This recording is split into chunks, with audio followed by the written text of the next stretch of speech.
Almighty God, guide us as we seek your blessings today. God is ready to bless you abundantly. As we come together in prayer, let's focus on Psalm 6. Gracious Father, we come before you with hearts open and longing for your presence.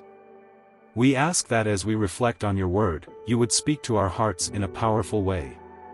Comfort those who are hurting, strengthen those who are weary, and renew the faith of those who feel distant from you. Let this time be filled with your peace, drawing us closer to you. In Jesus' name, we pray.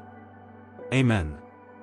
Psalm 6 is a powerful expression of deep sorrow, yet within its words lies a profound message of hope and restoration. It is known as one of the 7 penitential psalms, often associated with repentance and seeking God's mercy. Written by David, this psalm reveals the raw emotions of a man facing overwhelming distress, yet choosing to turn to God in the midst of it. David begins with a heartfelt cry, "O Lord, rebuke me not in thine anger, neither chasten me in thy hot displeasure." These words reveal a man deeply aware of his own failings, yet still trusting in God's mercy. David is not denying his faults, rather, he acknowledges them openly and pleads for God's gentle hand in correction. His words reflect the heart of someone who understands that while God is just, he is also compassionate. David continues, "Have mercy upon me, O Lord, for I am weak, O Lord, heal me, for my bones are vexed." Here, David expresses both spiritual and physical anguish. He speaks of weakness, not just in body but in spirit. His bones feel tormented, a reflection of inner turmoil so deep that it affects his entire being. Perhaps David was battling illness, overwhelming guilt, or the pressure of relentless enemies. Yet in this moment of weakness, David turns to God as his source of strength. This is a powerful reminder that no matter how broken we feel, God's mercy is available to lift us up. In verse 3, David continues, "My soul is also sore vexed, but thou, O Lord, how long?" These words capture the desperation that so many of us have felt during seasons of hardship. David's question, "How long?" is not one of doubt, but of longing. He knows that God will deliver him, yet his heart aches in the waiting. This speaks to the deep emotional pain that believers often experience, when answers seem delayed, when prayers feel unanswered, and when hope seems distant. Yet David's words teach us that we can still cry out to God honestly, even when we feel overwhelmed. In verse 4, David pleads, "Return, O Lord, deliver my soul, O save me for thy mercy's sake." Notice how David's focus shifts here. Rather than asking for deliverance because of his own worthiness, he appeals to God's mercy. This is a crucial truth for all believers. God's love and grace are not dependent on our perfection. Even when we feel unworthy, God's mercy reaches us. David knew that his hope rested not in his own strength, but in God's unfailing compassion. David then says, "For in death there is no remembrance of thee, in the grave who shall give thee thanks?" Here, David emphasizes the urgency of his plea. He longs to be restored so that he can continue to worship and praise God. This reveals David's heart, a heart that cherishes God's presence and desires to glorify him. Even in his darkest hour, David's ultimate desire is to live a life that honors the Lord.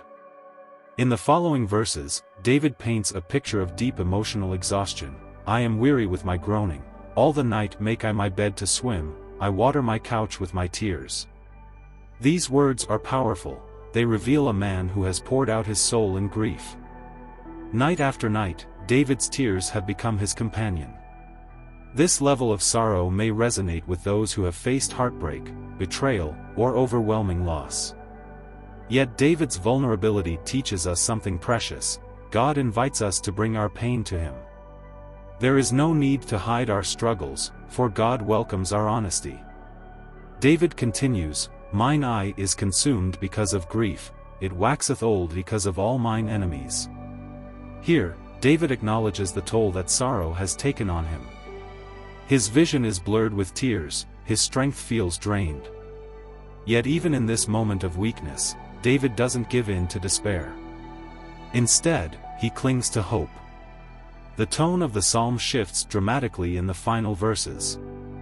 David declares, "Depart from me, all ye workers of iniquity, for the Lord hath heard the voice of my weeping." These words reveal a powerful breakthrough. After pouring out his sorrow, David experiences the assurance that God has heard him. His heart, once burdened with grief, is now strengthened by faith. David's words, "The Lord hath heard my supplication, the Lord will receive my prayer," stand as a declaration of victory. This beautiful ending reminds us that no prayer goes unheard. Even when we feel overwhelmed or forgotten, God is listening. David's journey through Psalm 6 shows us that lament is not a sign of weak faith, it is an act of trust. When we cry out to God in our brokenness, we are placing our burdens in His capable hands. For those facing trials today, David's words offer hope. If you feel weary, if your heart is heavy, know that God sees your tears. He hears your cries and stands ready to restore you. Just as David found peace after his season of sorrow, you too can experience God's comfort. Bring your struggles to Him, whether it's pain from illness, emotional burdens, or spiritual exhaustion, and trust that He will meet you with mercy and grace. Let us now close in prayer. Heavenly Father, we thank You for the comfort and truth found in Psalm 6. Thank You for reminding us that even in our weakest moments, You are near. Lord, for those who are feeling overwhelmed today, we ask for Your peace to surround them. For those who are battling sickness, strengthen their bodies and restore their health. For those who are burdened with sorrow, dry their tears and fill their hearts with hope. Lord, we trust in Your mercy and believe that You hear our cries. Comfort every listener today and remind them that no matter how dark the night may seem, Your light will shine upon them.